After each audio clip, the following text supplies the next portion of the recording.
Well, we've got another exciting comics comparison.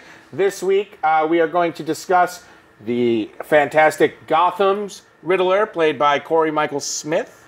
I believe is his name. Corey Michael Smith plays him. Edward Nygma on the show Gotham, and compared to the Riddler of the Gotham Batman DC Comics universe, as portrayed on TV, film, and paper format for many years. Would anyone like to begin? My favorite and first exposure to my good friend the Riddler, and now boy crush the Riddler, was with the amazing Jim Carrey.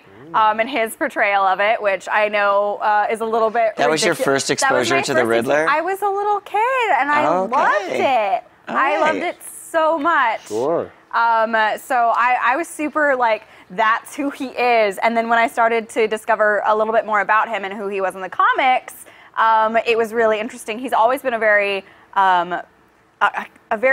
likable character for me because I love riddles. I love like trying to solve the puzzle before someone like reveals it to me. Wow. So that's something that I really like. So I've always liked him as a character, and I like how he is in like the Batman games as well. I think he's a really interesting character there, where you have to like find and solve all his riddles. And I love like the little character riddles that he gives you. Not a huge fan of this last Batman's one where you have to solve all the riddles in the stupid Batmobile because I'm terrible at driving that stupid thing.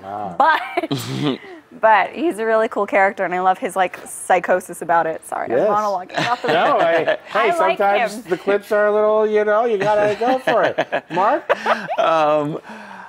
I think it's interesting the way he was portrayed a lot. Like in the old Batman TV series is very similar to the way Jim Carrey seemed to have based it in the movie.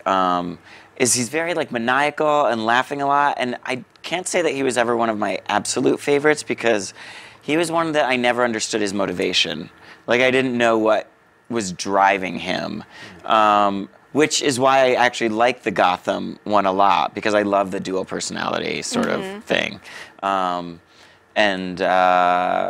Yeah, I don't know.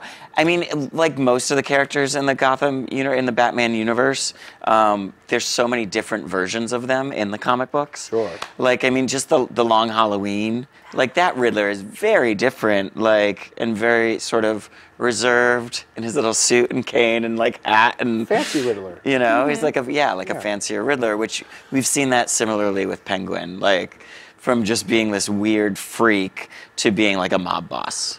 In both the comics and, everywhere. Sure. And I could go on about my illustrious history with the Riddler, but instead I'm going to pull a tactic from my favorite game show, Who Wants to Be a Millionaire? Phone a friend, David Fichtenmeyer. How do you feel about the Riddler? I've always really liked the character. I think maybe some of the older comics, he was extremely campy, and, he didn't really come out until, I think it was around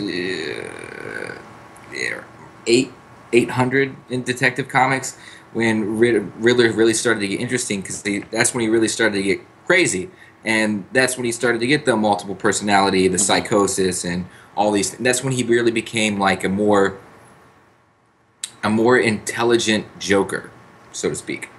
Yeah. Nowhere near as violent, but still. So he became really interesting at that point. And, he's been adapted so many times. Like, I remember when they said they announced Johnny Depp was supposed to play him in the new Nolan thing. I would have thought that would have been amazing to see. And then, if I would have casted, I would have casted the actor who plays Floki in Vikings. Because he's very the same kind of character. When he's killing people, he's laughing, jumping around. I like that casting. Final answer. As a boy, I had a Riddler costume, and I ran through a screen door and ripped it open. And if that's not the craziest portrayal of the Riddler ever, I don't know what is. So, thank you guys for tuning in again. If you want to talk about the Riddler with us, hashtag GothamAS on Twitter, subscribe to the Stream.tv, comment below on this video, and we can keep this riddle going all week long, baby. Thank you so much for watching. For more of the Gotham After Show, click that button down there and subscribe to the Stream.tv.